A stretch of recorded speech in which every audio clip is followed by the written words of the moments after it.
My name is Jack Burley. I'm the President and COO of BIG DAISHOWA.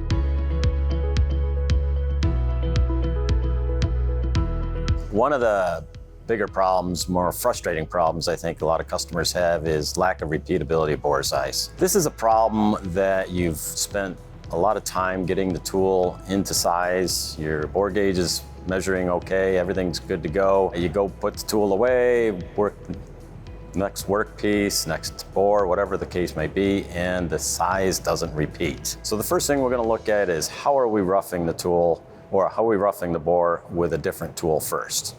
If it's a larger hole, that's where we identify and recommend our twin cutters. The twin cutters, even if it's a small amount of stock, has an important function because a twin cutter boring tool will not only rough out the material to get it ready for the finishing, but it will also do it in a way that accurately locates and sizes that roughed out hole for the finisher pretty repeatably, and not just at the top, all the way through the entire bore itself. The second aspect we would look at is how we're programming the tool. And there's two ways we can do this.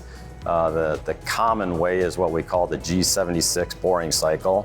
That's where we orient the cutting tool to the machine spindle, and the tool, when it gets down to the bottom of the hole, it will orient itself, move off of the bore, and then with the spindle stopped, retract from the bore.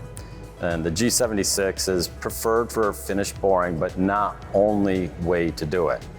In smaller holes and where tighter tolerances are concerned and repeatability is a little bit more difficult to obtain, then we can go to what we call the G85 cycle. And the G85 is like a drilling cycle or reaming cycle.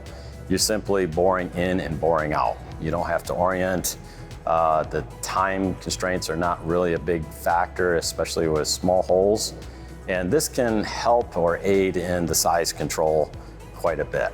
The third aspect that I would look at, or look at a customer to look for problems with this repeatability issue, would be, are we changing the tool in between each cycle? So if the bore is produced and we put the tool back in the magazine and we continue on with other aspects of the workpiece, or change the workpiece and now we bring the tool back in, is there a potential that we're not getting repeatability when the tool goes back into the spindle?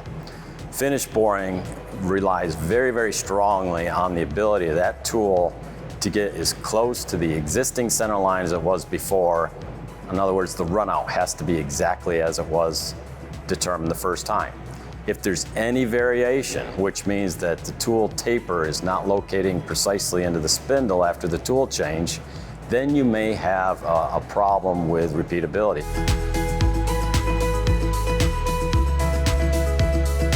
If you have even 2 or 3 ten-thousandths of an inch of out of round, that's going to close up the tolerance that you're allowed. So it has to be addressed, it has to be improved.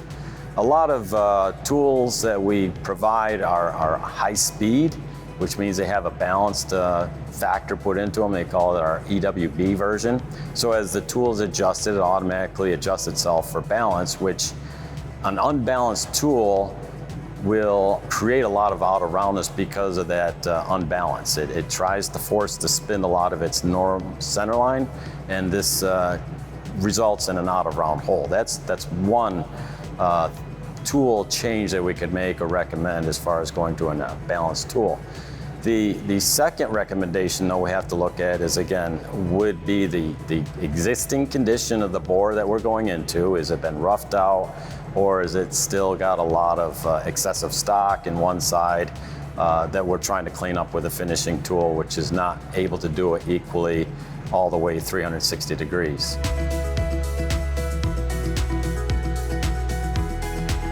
Chatter is something that we can certainly address with multiple different solutions. The first that we would recommend is an insert.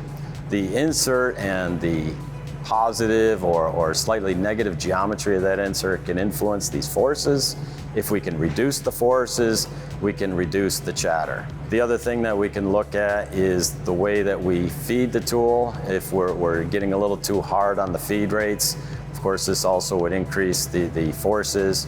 We can look at other inserts which allow us to reduce the feeds which also would mean that we can reduce the cutting forces. But mostly what we're trying to do when we get into a chatter situation is the speed itself. The amount of chatter is usually a result of higher speed, and we can get out of this chatter or vibration by simply reducing the speed. So I like to say that every tool will work no matter how long it is if we run it slow enough. Of course, this can get unproductive. And we're going to look at other ways that we can increase these speeds without having to force a slower speed. And we do this with anti-vibration systems, damping systems, carbide bars, anything that could stiffen the tool or also do some sort of a cross or check off of the resonance that's going onto the tool. That's where the smart damper is so good.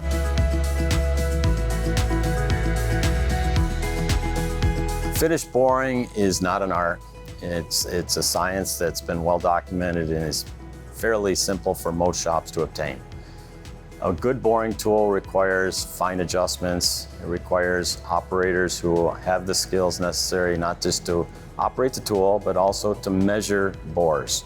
So measuring or having a good measuring result with bore gauges is absolutely critical to obtaining tight tolerance finish boring. The other thing is having a little bit of patience. Internal boring is like a turning operation. It's going to give you feed lines that you can address with different radiuses and different surface finishes based on those radiuses. Take advantage of this feature on a milling machine because we can very, very carefully optimize and control the stock allowance, the feed rates, the speeds to get the ideal surface finish as well as controlling tight tolerances. It's our goal to make sure that the customers succeed. And some of these successes aren't easy, and it takes a couple times, it takes a couple trials. But over the years, as we've grown the success, as we see the experiences that we know have worked in the past, we can keep applying them to other companies, and other experiences give us more opportunities to grow in other fields.